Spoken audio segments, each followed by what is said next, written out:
बहुत समय पहले की बात है। एक गांव में शीरू और इंदु नाम की दो बहनें रहती थीं। बचपन से वो दोनों खुद ही एक दूसरे का सहारा थी, क्योंकि उनके माता पिताजी की मृत्यु बहुत साल पहले ही हो गई थी।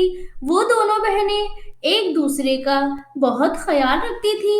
छोटी बहन इंदु प्राइवेट स्कूल में बच्चों को पढ़ाया करती थी और बड़ी बहन शीरू एक दुकान पर काम करती थी। बड़ी बहन शीरू ने ही इंदु की पढ़ाई का सारा खर्चा उठाया था।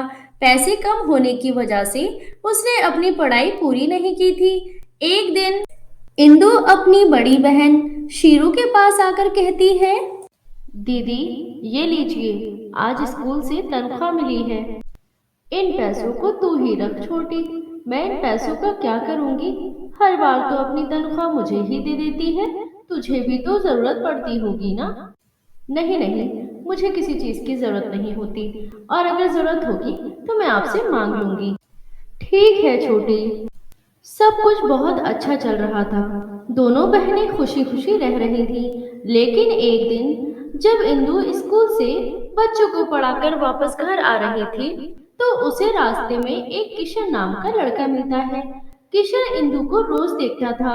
आज वह इंदु के पास आकर कहता है, सुनो इंदु, तुम मुझे बहुत अच्छी लगती हो। क्या तुम मेरी दोस्त बनोगी? नहीं नहीं, मैं ऐसे किसी से दोस्ती नहीं कर सकती। मैं पहले अपनी दीदी से पूछूंगी, तब तुमसे दोस्ती करूंगी। इतना कहकर इंदु वहां से चली जाती है और किशन थोड़ा गुस्सा हो जाता है। एक दिन वो इंदु और शीरू को बाजार में देख लेता है, तो वहीं पर इंदु की बड़ी बहन शीरू से मिलने आ जाता है और इंदु से दोस्ती करने की बातें करता है। अरे, इसमें पूछने वाली कौन सी बात है? छोटी, ये लड़का मुझे अच्छा लगा, तुम इससे दोस्ती कर लो। उसके बाद इंदु और किशन की दोस्ती हो जाती है। लेकिन किशन जब भी इंदु के मुंह से उसकी बड़ी बहन की कोई भी बात सुनता था, तो उसे गुस्सा आ जाता था और इंदु किशन से ज्यादा शीरू की परवाह करती थी। ये सब किशन को बिल्कुल पसंद नहीं था। एक दिन वो अपने मन में सोचता है, शीरू और इंदु दोनों बहनों में बहुत गहरा प्रेम है। इंदु तो अपनी बहन के सामने मुझे कुछ समझती ही नहीं। इन दोनों को अलग करना ही अच्छा होगा। ये सोचकर किशन अपने काम में लग जाता है। वो इंदु को उसकी बड़ी बहन के खिलाफ भड़काना शुरू कर देता है। देखो इंदु, तुम मेरी बात मानो या ना मानो, मैं सच कह रहा हूँ। तुम्हारी बहन तुमसे सारे पैसे लेकर अपने लिए कुछ बड़ा सोच रही है। देख लेना, एक दिन वो तुम्हें फुटपाथ पे ले आएगी और खुद बंगले में रहेगी। वो तुम्हारी शराफत का फायदा उठा रही है। क्या किशन, तुम भी कुछ भी बोलते हो? ऐसा कुछ नहीं है। दूसरी तरफ शीरू पैसे बचाकर इतने पैसे इकट्ठा कर लेती है कि वो जमीन का एक टुकड़ा खरीद सके।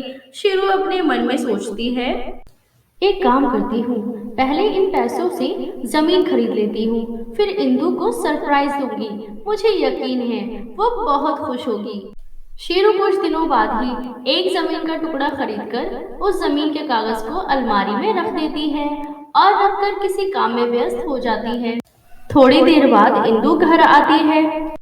घर आने के बाद इंदु जब अलमारी खोलती है, तो उसे अलमारी में एक जमीन का कागज दिखता है, जो कि उसकी बड़ी बहन शीरू के नाम पर था। तभी वहां पर शीरू आती है और कहती है, अरे मेरी प्यारी बहन, तुम बिल्कुल सही समय पर आई हो। मैं तुम्हें ये बात बताने ही वाली थी। बस कीजिए दीदी, अब अपना ड्रामा बंद कीजिए। आपकी सारी हकीकत मेरे सामने आ चुकी है। मैं सब समझ गई हूँ। किशन बिल्कुल सही कहता था, मैं ही पागल थी। छोटी, मेरी बात तो सुन। नहीं दीदी, मुझे कुछ भी नहीं सुनना। आपने धन दौलत को मुझसे ऊपर रखा। आप अपनी जमीन अपने पास रखिए। मैं अब घर छोड़कर जा रही हूँ। इतना कहकर इंदु घर छोड़कर चली जाती है और किशन के साथ रहने लगती है। इन सब से शीरू बहुत दुखी हो जाती है। उसके बाद वो जमीन इंदु के नाम करवा देती है और इंदु को ढूंढने लगती है। उसे पता चलता है कि इंदु किशन के साथ रह रही है। वह किशन के घर जाती है। उस समय इंदु घर पर नहीं थी। घर पर केवल किशन था। मेरी बहन इंदु कहाँ है? तुम यहाँ क्यों आई हो? अपनी बहन के साथ धोखा करके तुम्हें चैन नहीं मिला? ये जमीन के कागजात मैंने इंदु के नाम करवा दिए हैं, तुम उसे दे देना। इतना कहकर शीरू रोते हुए वहां से वापस आ जाती है और घर में अकेले रहने लगती है। इसी तरह कुछ दिन बीत जाते हैं। किशन जमीन अपने नाम करा लेता है और इंदु को घर से बाहर निकाल देता है। इंदु रोती हुई अपनी बड़ी बहन के पास आती है। शीरू अब बहुत ही बुरी स्थिति में रह रही थी। छोटी, आ गए। मुझे पता था तुम एक दिन जरूर आओगी। मुझे माफ कर दीजिए दीदी, मैंने आपके साथ बहुत बुरा किया।